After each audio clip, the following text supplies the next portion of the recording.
घेतली। सर्वप्रथम आज 105वी जयंती आहे लोकशाहीर अण्णाभाऊ साठे यांची। अण्णाभाऊ साठेंना मी वंदन करतो, प्रणाम करतो। आता आपण जो प्रश्न विचारला, मला असं वाटतं की मुख्यमंत्री उपमुख्यमंत्री जे आहेत ते मंत्रिमंडळाचे निर्णय घेण्यामध्ये जे आहेत सर्व अधिकार त्यांच्याकडे असतात। काय करायचं, कमी जास्त सगळं ठरवत असतात।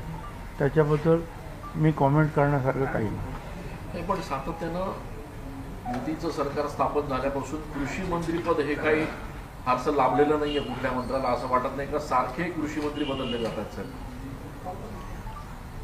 असं आहे की याच्यापूर्वी सुद्धा कृषी मंत्री खूप झाले ना महाराष्ट्रामध्ये। पी.के. सावंतापासून जे आहेत कृषी मंत्री होत आलेले आहेत। देशाचे सुद्धा कृषी मंत्री शरद पवार साहेब झालेले। तर असं एखाद्या खात्याच्या संदर्भामध्ये असं होतं काय, असं काही मला वाटत नाही। काही काही घटना घडत असतात काही लोकांच्या बाबतीमध्ये, त्यावेळेला काही निर्णय होतात, एवढंच त्याचा अर्थ आहे। त्याच्यासाठी कुठलंही खातं जे आहे हे चांगलंच आहे आणि त्याच्यामध्ये काम करायला वावंच। विरोधक समाधानी नाहीत। विरोधकांचं असं म्हणणं आहे की ते पत्ते खेळताना आढळून आले, खातं बदलून काय होणार आहे, त्यांचा राजीनामा पाहिजे अशी मागणी पुन्हा जोर धरते। विरोधी पक्ष जे आहेत त्यांचं कामच आहे सरकारच्या विरुद्ध किंवा त्या कुठल्या निर्णयाच्या विरुद्ध बोलणं। त्याच्यामध्ये नवीन काय आहे? आम्ही विरोधी पक्षात होतो त्यावेळेला आम्ही सुद्धा तेच करत होतो, सरकारच्या विरुद्ध बोलणं, त्यांना धारेवर धरणं, हे तर खरं विरोधी पक्षाचं काम आहे। साहेब, मालेगाव बॉम्बस्फोटाचा काल निकाल लागला, सगळे आरोपी निर्दोष सुटलेले आहेत, परंतु त्याच दरम्यान एक अधिकारी होते की त्यांनी असं सांगितलं, इन्स्पेक्टर होते मुजावर म्हणून, त्यांनी सांगितलं की परमवीर सिंग यांनी मोहन भागवत यांना पकडून आणा अशा स्वरूपाचे त्यांना आदेश दिले होते, असे त्यांनी प्रेसला माहिती दिली। असं ह्या गेल्या 15 दिवसामध्ये 2 बॉम्बस्फोटच्या संदर्भामध्ये निकाल लागला। एका बॉम्बस्फोटच्या बाबतीमध्ये तर ज्यांना पकडण्यात आलं होतं ते 15-17 वर्ष जे आहेत तुरुंगात राहिले आणि नंतर त्यांना सांगण्यात आलं की त्यांचा काहीच दोष नाही। आता इथे सुद्धा आहे, या कर्नल पुरोहित असतील, साध्वी प्रज्ञा सिंह ठाकूर, हे सुद्धा जे आहेत 7-8 वर्ष जे आहेत जेलमध्ये त्यांना पण राहावं लागलं, अडचणीतून जावं लागलं आणि नंतर सांगतात की त्याच्यात काही तथ्य नाही। मला हे कळत नाही की लोक जेलमध्ये राहतात आणि नंतर 7-7, 10-10 वर्ष आतमध्ये राहिल्यानंतर त्याच्यामध्ये तथ्य नाही अशा रीतीचा हे येतो। एक तर पोलीस चौकशीत काहीतरी गडबड आहे, चुकीचे लोक पकडले गेले आणि अधिक काळ तुरुंगात राहण्यासाठी जे राहावं लागतं, त्याच्यामध्ये असं वाटतं की आपल्या न्यायव्यवस्थेमध्ये कुठेतरी काही बदल करण्याची आवश्यकता काय आहे का, याचा विचार सगळ्यांनी करण्याची गरज आहे। कारण आयुष्यातली 7 वर्ष, 10 वर्ष, 17 वर्ष, मी स्वतः गेलो 2.25 वर्ष, किती मनस्ताप, किती त्रास, किती या केसेस, आणि शेवटी सांगतात की काही नाही जा। तर हे जे नुकसान जे होतं शारीरिक, मानसिक, आर्थिक, समाजामध्ये सुद्धा ते घरातील लोकांना त्रास होतो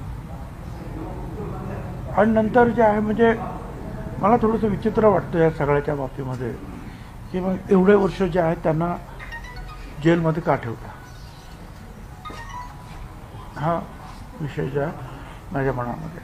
पण एक आहे, शेवटी कोर्टाचा जो निकाल लागला तो तर मान्य करायलाच पाहिजे आपल्याला। आपण म्हटलं न्यायव्यवस्थेत बदल केला पाहिजे, नेमकं अपेक्षित काय आहे? अपेक्षित म्हणजे असं आहे की तुम्ही 15 वर्ष, 17 वर्ष, 10 वर्ष लोकांना आतमध्ये ठेवा आणि नंतर सांगा की तुम्ही निर्दोष आहे, म्हणजे काय? याला जबाबदार कोण? त्याच्या आयुष्याची धूळदाण होते, त्यांची प्रगती खुंटते, त्रास होतो जेलमध्ये, सामाजिक, आर्थिक, मानसिक सगळा त्रास. त्याला जबाबदार कोण आहे? मग हा एक वेगळा प्रश्न जे आहे समाजापुढे जे आहे आणि देशापुढे मला आहे असं मला वाटायला लागलं. पण एटीएस सारखी एटीएस, SBI, NIA सारख्या यंत्रणांनी चौकशी केली, या सगळ्यात चांगल्या यंत्रणा म्हटल्या जातात. अशा पद्धतीने जर होत असेल तर मग या यंत्रणांवरच प्रश्नचिन्ह निर्माण होते.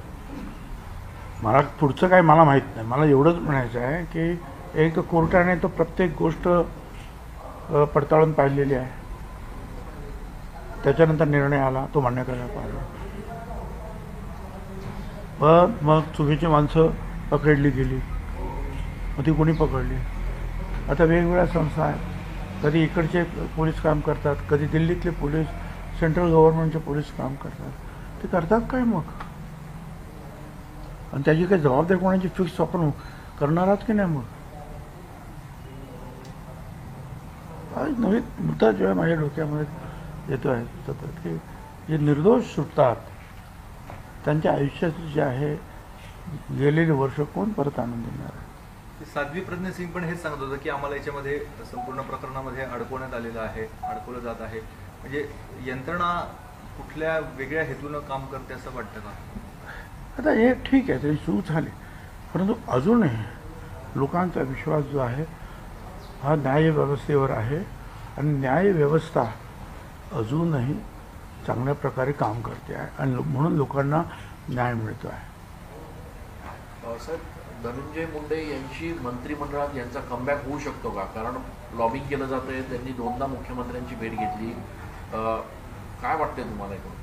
मला त्याच्याबद्दल काही कळत पण नाही. मी वर्तमानपत्रातून वाचतो, त्यांनी भेट घेतली, त्यांनी भेट घेतली.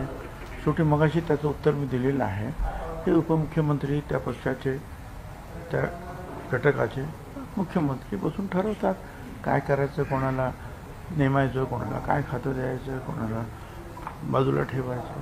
त्याच्याबद्दल मी काय उत्तर देणार? साहेब, आता कृषी खाता प्रस्ताव मामा भरणे यांच्याकडे देण्यात आलेला आहे. आपण गेल्या अनेक वर्षांपासून त्यांच्यासोबत काम करताय. सक्षम आहेत ते न्याय देऊ शकतात असं वाटतंय आपल्याला? ते सक्षम आहेत आणि न्याय देऊ शकतात असं वाटतंय का? असं आहे की भरणे मामासुद्धा ग्रामीण भागातून आलेले आहेत. ते का नाही न्याय देऊ शकणार? ज्या वेळेला आम्ही ह्या सरकारमध्ये आलो प्रथमतः BJP शिंदे यांच्याबरोबर, त्यावेळेला मला अजितदादाने सुद्धा जे आहे जी खाती वाटायला आली होती, फायनान्स त्यांच्याकडे घेतल्यानंतर बाकीची खाती माझ्यापुढे ठेवली आणि तुम्हाला पाहिजे ते खातं घ्या. तर त्यावेळी मी जेव्हा चर्चा करत होतो त्यांनी मला खूप आग्रह केला की खातं मोठं आहे, चांगलं आहे, घ्या घ्या घ्या घ्या. खूप आग्रह त्यांनी माझ्यासाठी. पण माझं मत असं होतं की ज्याचं बालपणापासून जो ग्रामीण भागामध्ये राहिलेला आहे, शेतकऱ्यांबरोबर राहिलेला आहे, त्याला त्याची जास्त माहिती आहे काय, त्यांच्याकडे ते खातं गेलं पाहिजे. आता माझं तर अर्ध्यापेक्षा जास्त आयुष्य मुंबईमध्ये गेलं. मुंबई महापौर, आमदार आणि काय आहे, माझी शेतीवाडी आहे, मी शेतीवाडी करतो. जवळजवळ वडिलांची पण आमची होती, आतासुद्धा जे आहे 70पासून मी काही शेती घेतल्या ते करतो आहोत. पण तरीसुद्धा ती माहिती, शेतकऱ्यांच्या प्रश्नावर मी नेहमी त्यांच्या पाठीमागे उभा राहतो. ते राहिलं पाहिजे, प्रत्येकाने राहिलं पाहिजे. पण खातं सांभाळताना त्याची बारीक सारीक माहिती असलेली माणसं ही ग्रामीण भागात आपल्याला नेते जास्त सापडू शकतात. ते जास्त न्याय देऊ शकतात. असं नाही की मी सांभाळू शकत नाही, पण ते जास्त न्याय देऊ शकतील असं माझं म्हणणं आहे. पण ठीक आहे ना, भरणे मामासुद्धा ग्रामीण भागातले आहेत, त्यामुळे मला असं वाटतं काही अडचण येण्याची गरज नाही. तसं प्रत्येक खातं हे महत्त्वाचं आहे. ज्या वेळेला मला हे खातं मिळालं, कुठलं अन्न पुरवठा वगैरे संरक्षण, त्यावेळेस तुम्ही मीडियाने हे सांगितलं, बघा भुजबळांची अवनती झाली, त्यांना हे खातं मिळालं, त्यांना खालचं खातं मिळालं. पण मला समाधान आहे की 54,000 दुकानांच्या माध्यमातून आज 7.5-8 कोटी लोकांना व्यवस्थित धान्य पुरवतो आपण. आणि विशेषतः करोना काळात सुद्धा ज्या वेळेला सगळं काही बंद होतं, फक्त पोलीस हॉस्पिटल चालू होते, त्या तिसरं आणखीन एक डिपार्टमेंट चालू होतं, ते म्हणजे अन्न नागरी पुरवठा खातं, म्हणजे माझं. तुम्हाला माहिती आहे की इथे 7-8 लोक बसलेले, मुंबईत 7-8 लोक बसलेले, आणि प्रत्येक तालुक्यात खेड्यात असलेल्या अडचणी सोडवत सगळीकडे आम्ही अन्नधान्याचा पुरवठा केला. मोदी साहेबांनी डबल तांदूळ दिले, तोही पुरवठा केला. अर्थात ते सगळं श्रेय जे आमच्या जसं अधिकारी आणि कार्यकर्ते सगळ्यांनाच आहे, त्याप्रमाणे ते आमचे जे आम्हाला मापाडी बंधू आहेत, ते जे लोडिंग अनलोडिंग करतात, ड्रायव्हर्स आहेत, दुकानदार आहेत, त्या सगळ्यांना ते श्रेय जातं. आणि कुठेही तक्रार आली नाही, सगळीकडे जे आहे. आणि त्यावेळेस समाधान वाटलं की अरे ह्या एवढ्या मोठ्या संकटामध्ये आपण राज्याची लोकांची सेवा करू शकू. हेच तर, याच्यासाठी सर आपल्याला मंत्री व्हायचं आहे. तर प्रत्येक खातं हे चांगलं आहे. तुम्ही त्या खात्यामध्ये कसं काम करता हे महत्त्वाचं आहे. साहेब, गेल्या काही दिवसांपासून महायुतीमधले 2 मित्रपक्ष, त्यामध्ये अजित पवारांची राष्ट्रवादी आणि एकनाथ शिंदेंची शिवसेना, यांच्या मंत्र्यांना आणि यांच्या नेत्यांना जाणीवपूर्वक टार्गेट केलं जातं आहे. त्यांचेच व्हिडिओ बाहेर येत आहे. त्यामागे महायुतीतलाच मित्रपक्षांचा हात आहे, अशा प्रकारची चर्चा सुरू आहे. नेमकं असं वाटतंय असं असू शकतं? एकमेकांमध्ये स्पर्धा सुरू होते आणि ह्या स्पर्धेतूनच हे व्हिडिओ विरोधकांकडे जात आहे, त्यातून ते बाहेर येत आहे. असं नाही, त्याच्या वेळेला जे आहे ते BJP पक्षातल्या सुद्धा लोकांना थोडंफार टार्गेट केलं जातं. हे मी तुम्हाला काही सांगायला नको, नावं घेतली जातं वेगवेगळ्या. आणि परत ह्या सगळ्यांना जे आहे जास्त उजाळा देण्याचं काम आपणच करत असतं. त्याच्यामुळे मला त्याच्याबद्दल सुद्धा काही तक्रार करायचं काही कारण नाही आहे. परंतु ठीक आहे ना, जे थोडेसे जे गहाळ वागतील अधिक, काय त्यांना अधिक त्रास होत असतो.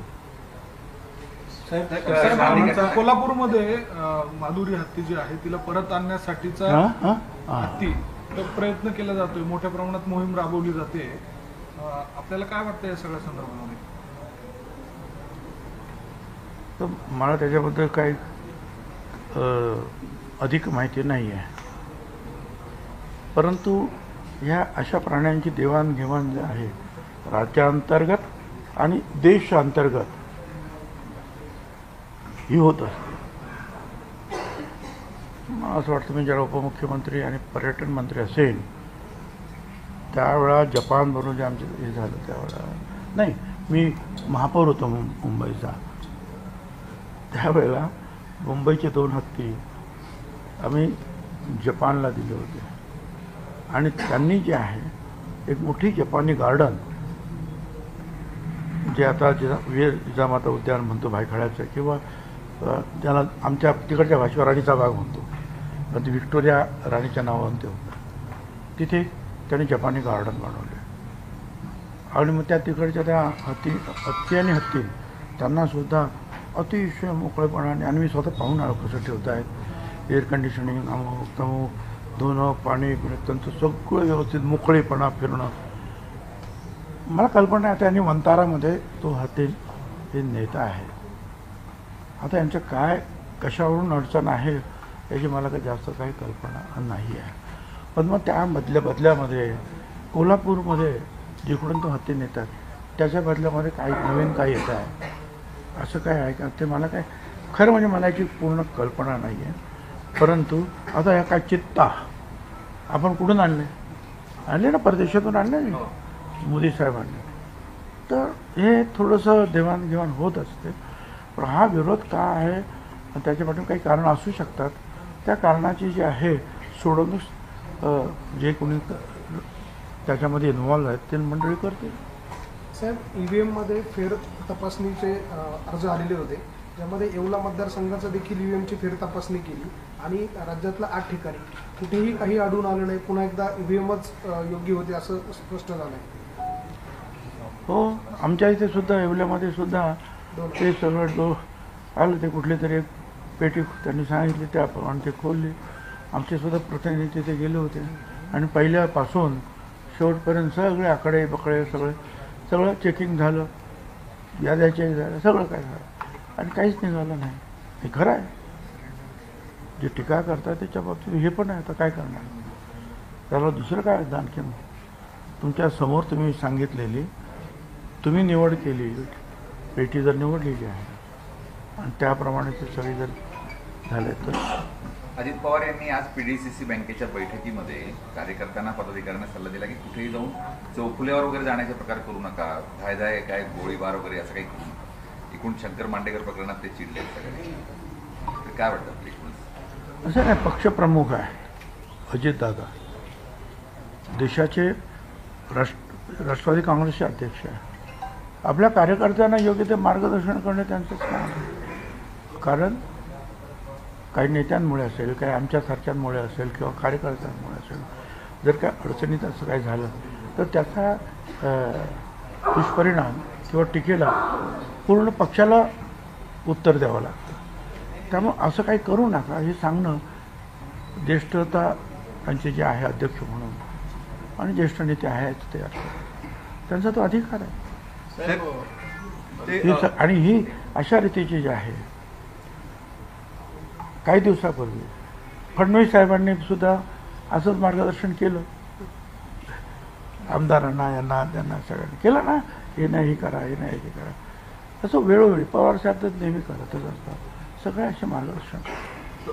मगाचा प्रश्न, मेहबूब मुजावर नावाचे ते ATSचे पोलीस निरीक्षक होते, तर त्यांनी आता असा स्फोट केलेला आहे की मालेगाव बॉम्बस्फोट प्रकरणी परमवीर सिंग त्यावेळेस ते तत्कालीन अधिकारी होते, तर त्यांनी मोहन भागवत यांना धरून आणा असे त्यांना आदेश दिलेले होते. कोणी सांगितलं? मेहबूब मुजावर नावाचे ATSचे पोलीस निरीक्षक त्यांना कोणी सांगितलं?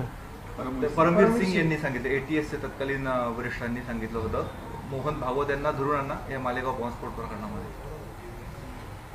मला काय त्याची काही कल्पना नाही. ते खरोखर असं सांगितलं नाही सांगितलं काय झालं, त्याच्या संबंधित जे काही यंत्रणा असतील ती त्याचा विचार करते. धन्यवाद. नाशिक जिल्ह्याचा 7 महिने सरकार स्थापन करून झालेले आहे. नाशिक जिल्ह्याच्या पालकमंत्री पदाचा तिढा सुटत नाहीये. जिल्हा नियोजन समितीची जी वार्षिक बैठक आहे ती रखडली आहे. अनेक आमदारांची कामं पत्र त्यात पडलेली आहे, ते कामं होत नाही पालकमंत्री नसल्यामुळे, ती बैठकही होत नाही. मला स्वतःला कसं काय वाटत नाही, कारण मला कल्पना आहे की अगदी सरकारसुद्धा बरखास्त झालं आणि राज्यपालांचं किंवा जे काय म्हणतात ना राष्ट्रपती राजवट आली तरी अख्खं राज्य चालतंच आहे ना. त्याच्यामुळे जे आहे सरकारी अधिकारी जे आहेत ते काम करतच असतात. जे काही बसले आहेत तिथे थोडंसं कमी जास्त होतं आणि आम्ही त्यांना आमच्याकडे आजही आम्ही सुद्धा पाठवतो किंवा हे असं करा, 4 आम्ही गोष्टी सांगतो.